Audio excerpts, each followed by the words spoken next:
2장. 그는 그의 연설을 듣고 있는 군중과 현저한 차이를 보여주고 있어서 저는 그를 쉽게 알아볼 수 있었습니다. 그는 30세 가량으로 보였습니다.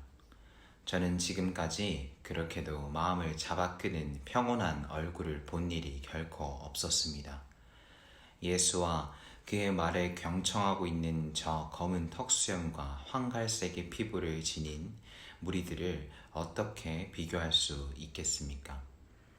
제가 온 것이 예수에게 방해가 되지 않게 하려고 저는 계속 걸었으나 제 부관에게는 군중 속에 들어가 그가 무슨 말을 하는지 들어보라고 지시하였습니다. 제 부관 말류스는 유대 지방에 오랫동안 거주했기에 히브리 말을 잘 알고 있었습니다. 그는 저에게 충성하여 저의 신임을 받고 있었습니다. 총독청에 들어서자 저는 먼저 와 있는 말류스를 발견하였으며 그는 실로에서 예수가 한 말을 저에게 들려주었습니다. 제가 읽어본 어떤 철학자의 작품에서도 예수의 말에 비교될 만한 것은 읽어본 적이 없는 것 같습니다. 예루살렘에서 흔히 볼 수 있는 반항적인 유대인 중 한 사람이 가이사에게 세를 바치는 것이 옳은 것인가 하고 그에게 물었을 때 그는 대답하기를 가이사의 것은 가이사에게 하나님의 것은 하나님에게 바치라고 하였다는 것입니다. 제가 그렇게 많은 자유를 그 나사렛 젊은이에게 허용한 것은 이와 같은 그의 지혜로운 말 때문이었습니다. 저에게 그를 체포하여 본디오로 추방시킬 수 있는 권한이 있었습니다. 그러나 만일 그렇게 하였다면 그것은 로마 정부가 지금까지 해왔던 관계와는 상반되게 사람을 다룬 일이 되었을 것입니다. 이 젊은이는 선동적이거나 반항적인 사람은 아니었습니다. 저는 예수 자신도 눈치채지 못할 정도로 은밀하게 보호의 손길을 그에게 뻗쳐 주었습니다. 그는 자유롭게 행동하고 말하였으며 사람들을 모아서 연설하거나 또 제자를 선택하는 일에 있어서 어떠한 관청의 제재도 받지 않았던 것입니다. 제가 생각하기로는 우리 조상의 종교는 예수의 종교로 대치될 것이며 이 숭고한 관용의 종교는 로마 제국을 허망하게 붕괴시킬 것입니다. 그리고 가련한 저는 유대인의 말을 빌자며 하나님의 섭리요 우리의 말대로 한다면 운명의 도구로 쓰여졌을 것입니다. 예수에게 허용된 무제한 자유는 가난한 사람들이 아니라 부유하고 권세 있는 유대인들을 자극하였습니다. 예수가 유대인들에게 가혹하게 대한 것은 사실이지만 제가 그 나사렛 젊은이의 자유를 제한하지 않은 것은 정략적인 이유에서였습니다. 서기관과 바리새인들이여, 그는 그들을 향하여 말하였습니다. 독사의 자식들아, 너희가 회칠한 무덤 같으니 겉으로는 아름답게 보이나 그 안에는 죽음이 가득하구나. 또 한 번은 부자가 많은 헌금을 내고 뽐내는 것을 보고 한탄하며 가난한 자의 한 푼이 하나님의 목전에서는 더욱 빛나는 것이라고 그들에게 말하였습니다. 예수의 오만한 말과 행동에 대한 항의가 날마다 총독청에 줄을 이어들어 왔습니다. 저는 예수에게 어떤 불행한 일이 닥치게 될지도 모른다는 정보를 입수하였습니다. 예루살렘에서는 선지자로 불리는 자들에게 돌을 던지는 일이 처음 있는 일은 아니었으며 예수에 대한 진정서가 가이사에게 제출되기도 하였습니다. 그러나 제가 한 처사는 원로원의 재가를 받은 것이었으며 파르티안 전쟁이 끝나면 저에게 증원군을 보내주기로 약속되어 있었던 것입니다. 폭동을 진압하기에는 우리의 군사력이 너무나도 미약했기에 저는 힘없이 물러섬으로써 총독청의 체면을 손상시키는 것보다는 차라리 조용히 성의 평온을 되찾는 방안을 강구하기로 하였습니다. 저는 예수에게 글로 써보내어 총독청에서 한 번 만날 것을 청하였습니다. 예수가 왔습니다. 황제께서는 제가 로마인의 피에 서바나의 피가 섞여 흐르는 혈통을 지닌 사람으로서 두려움 따위의 유약한 감정을 모르는 사람임을 잘 아실 것입니다. 그 나사렛 사람이 모습을 나타냈을 때 저는 접견실에서 거닐고 있었습니다. 그런데 갑자기 저는 쇳덩이로 된 손이 제 다리를 대리석 바닥에 붙여놓은 것처럼 꼼짝할 수가 없었으며 그 나사렛 젊은이는 아무렇지도 않게 조용히 서 있는데도 저는 형사범처럼 사지를 떨고 있었습니다. 비록 그는 한마디의 말도 하지 않았으나 제 앞에까지 다가와 서는 것만으로도 내가 여기 왔나이다 라고 말하는 것 같았습니다. 한참 동안 저는 이 비범한 사람을 존경과 두려움으로 응시하였습니다. 그는 모든 신들과 영웅의 형상을 그린 수많은 화가들이 아직 그려내지 못한 유형의 사람이었습니다. 그럼에도 저는 너무나 두렵고 떨려서 그에게 접근할 수가 없었습니다. 드디어 제가 예수여 하고 말문을 열었습니다. 나사렛 예수여, 지난 3년 동안 나는 그대에게 연설할 수 있는 자유를 허락하였소. 그리고 이 일에 대하여 조금도 후회가 없고 그대의 말은 현인의 말이요.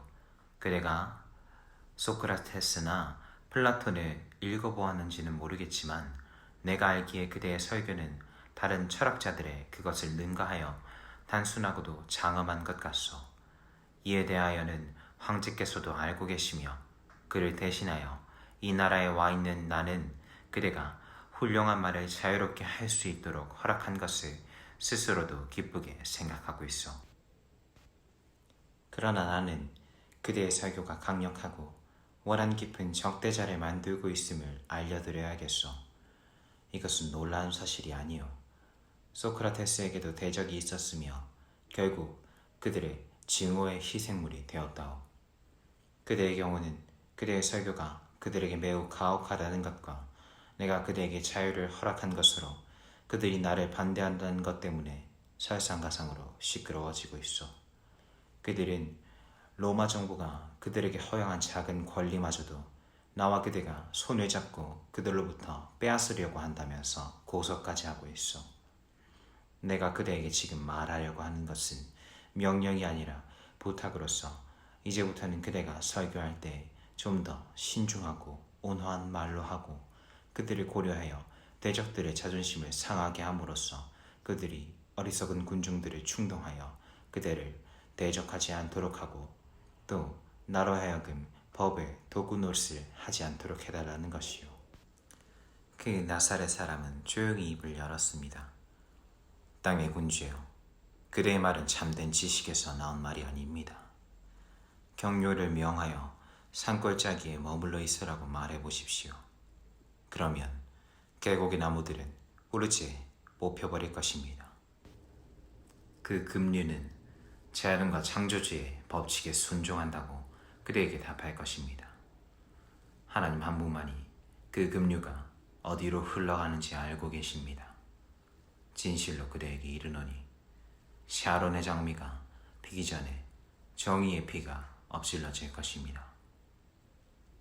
당신의 피는 엎질러지지 않을 것이요. 저는 깊은 감동을 받아 대답하였습니다. 당신의 지혜는 로마 정부에 의하여 허용된 자유를 남용하는 거칠고 오만한 모든 바리새인들보다 더욱 값진 것이요. 그들은 가이사에 대한 음모를 꾸미며 가이사는 폭군으로서 그들의 멸망을 도모하고 있다는 말로 무식한 자들을 충동하여 황제의 관대하심을 공포로 조작시키고 있어. 오만무례하고 철면피 같은 인간들이요. 그들이 악한 계획을 도모하기 위해서 때로는 양의 가죽을 쓰고 티베트 강의 여우임을 그들 자신은 모르고 있어. 나의 총독 관저는 밤낮을 불문하고 그대에게 도피처로 제공될 것이요. 예수는 관심 없다는 듯이 머리를 저으며 근엄하고 숭엄한 미소를 띠면서 말하였습니다. 때가 이르면 그때는 땅 위나 땅 아래 어느 곳도 인자를 위한 도피처는 없을 것입니다. 의의 도피처는 거기에 있습니다. 라면서 그의 하늘을 가리키는 것이었습니다. 선지자의 책에 기록된 말씀은 성취되어야 할 것입니다. 젊은이여 하고 저는 부드러운 말투로 말했습니다. 그대는 나의 요청을 명으로 받아들여야 할 것이요. 나의 통치하에 있는 지방의 안전이 그것을 요구하고 있어. 당신은 설교할 때 조금 온건한 태도를 취하도록 하여야 할 것이요. 나의 명을 어기지 않도록 하시오. 그렇지 않으면 결과가 어떠할지를 그대로 잘 알 것이요. 와주어서 고맙소. 잘 가시오. 땅의 군주여 하고 예수가 입을 열었습니다. 나는 이 세상에 전쟁을 일으키려고 온 것이 아니라 평화와 사랑과 자비를 주려고 왔습니다. 나는 가이사 아구스도가 로마 세계에 평화를 주던 바로 그날에 태어났습니다. 핍박은 나에게서 나오는 것이 아닙니다. 나는 다른 사람으로부터 핍박을 예상하고 있으며 나에게 길을 보여주신 내 아버지의 뜻에 순종하여 그 핍박을 잘 감수하게 될 것입니다. 그러므로 그대의 세상적인 사리 분별과 지각을 삼가십시오. 성막의 희생제물을 잡아놓는 것은 그대의 권력에 속한 것은 아닙니다. 이와 같은 말을 한 후 그는 투명한 영혼처럼 접견실 휘장 뒤로 사라져왔습니다. 저는 그 젊은이 앞에서 어찌할 바를 모르던 중압감에 해방되어 안도의 한숨을 쉬었습니다. 예수를 대적하는 자들은 그 당시 갈릴리 지방을 다스리고 있던 헤롯에게 편지를 써서 그 나사렛 사람에 대한 원한을 풀어달라고 하였습니다. 만일 헤롯이 그의 성격대로 하였다면 그는 예수를 당장 잡아 사형에 처했을 것입니다. 그러나 그는 비록 왕의 위엄을 자랑하고 있음에도 중의원에 대한 그의 영향이 무시당할지도 모르는 행동을 범하는 데 주저하였으며 또 저처럼 예수를 두려워하고 있었습니다. 그러나 로마의 관리로서 한 유대인 때문에 겁을 집어먹는다는 것은 있을 수 없는 일이었습니다. 일전에 헤롯은 총독청으로 저를 방문하였으며 잠시 가벼운 대화를 나눈 후 떠날 즈음에 나사렛 사람에 대한 제 견해가 어떠한지 물었습니다.